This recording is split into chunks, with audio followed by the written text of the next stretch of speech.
wan gi lala yanda galora ka manyo nyiri ma wagir ne manto kori itim ang'ono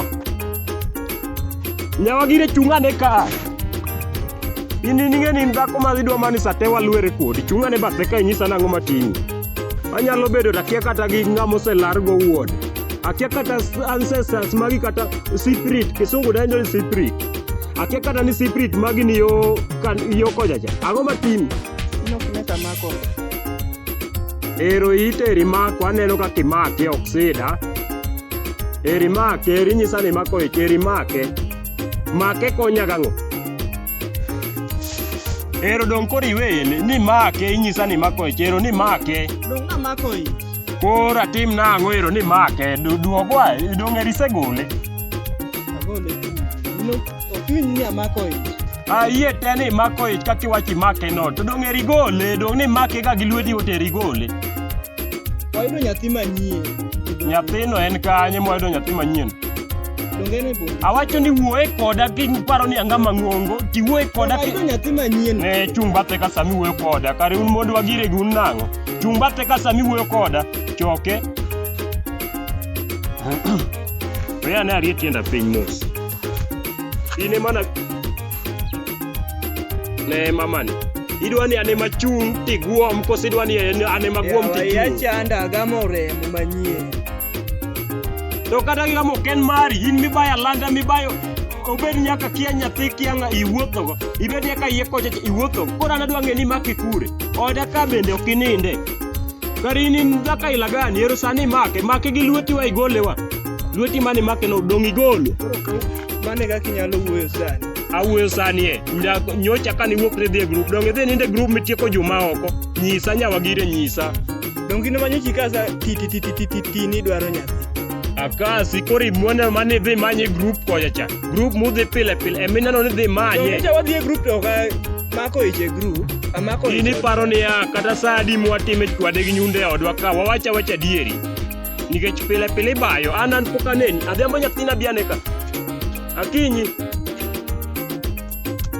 nyisa ni last week mama ube nonindo odni nokonindo iga mokalo cha be nonindo odni nokonindo doka ot iwinjo ka nyathi matin maonge gimoro ariambo ineno ka nasige ineno kata ka ning'one wang'a nyawagire ineno ka pile inokinde ot anindo mana ga dhiambo nyathina aki nyathine mwanindo emong'e kata kaka ipedho tanda nyawagire sani nyisa ni gamo ich kata ni timang'o inijno idwar hata time nade anyisi ni nyawagire anokapidh gimo kakelo ajaduong' pile ne awacho ni ineno nyathini koro gimwatim adhi amony pitu dong an akia dhum na Kiswahili mwapitu kiang'ogo we lerona wuok koda kaluwore gi age mara adhi amwony yath magolo ich dong kata kimwonyo ok mari ne mitho kono an okiledho tadhi manyo gwang'a kelo daka koro nyawagire adwa na nyisi gini adwa ni nyisa gima awawach gima ler ing'eni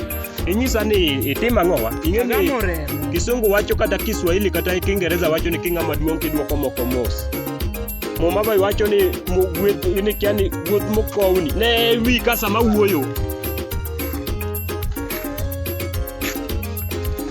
bed ing'eyo na ng'ama chuori ok inyal bedo mbele kaka kineni bedo no bed chung' ka dang ikaw gimoro abede komi mikaw siene ni matindo ibedogo chung' ka nyawagire an ok imako na ich kata kimako na chung' kanyo we ng'iya gi sura mamos bed ing'eyo nadwaro ng'iyo ni oroma nyaka ing'iya gi sura moro mawinjore iwacho ni gamang'o sungu wacho ni mokitero mos gweth mokowni kowadu bok romi na wang' cha nanyisi ni wuoth mariek in mineno ni wuoth mariek an ajaduong' pok iwinja ni akelo amedo kata dhako moro kuondegi pok iwinja kata nakelo moro kuondegi awuok iluwa wang' cha niluwa nyaka tija miwuoyo gi bosna awinjo ni ikwa nyaka bosna namba ne misere gotieno in mineno ni nyawagire wang' cha be nyocha kwayali ka chief makawie boli e lwet chief kaluwore gi chuo wuok joka ng'ane mani wuothogo sani e koro higani e ibondore kendo ayudi e dalana ka kede dako tamo wang'i miduogi bede dalana ka dako riuo sani wajomadongo. Wajomadongo sami chanda gi hera, idekona gi hera. Wawuo kaka wanyalo wuoyo. Koro ni wawachango. Koro niga kete niga nasegame. Erigame kono no. Ok idhi koma niga iwuothe midekona gi hera no omiye. Awacho ni andala na ka nyathina achiel nyoro mabedogo. Ok adwa moramora mamedo. Anyisi ni anuoni gi kisungu kawacho ni huyu mtoto wangu amenitosa kwa Kiswahili. Tatieko gi full stop ni ok adwa nyako nyathi moramora kendo dalana ka. Sawa, karazi muonyo. Dhi muonya petogo, ad kata ka petrogo. Dhi ka petrogo imuony. Eri mako, donge imake. Iwuok pile ibayo. Anyisi ni nyawagire tumi akili mineno ni. Tumi akili dage odi. We wuotho oko mineno ni. Ibiro wuotha oko mineno ni to giko ni oda mineno rachni. Emibiro bedi. Sani ero koro yie kuot ka ogwal momuonyo modho pi mang'eny. Ich mokuot ne dwaro bedo oko ot ka koro jirende biro wacho ni nyawagire jaduong' oketo sani odhero maiye motelo mbele. Nyawagire luyo awacho ni kaw gigeni. Ok adwa gima nyalo meda stress e pacha. Kaw gigeni wuogi. Dhi manjo momiyi kuonde mimakego ibedagie.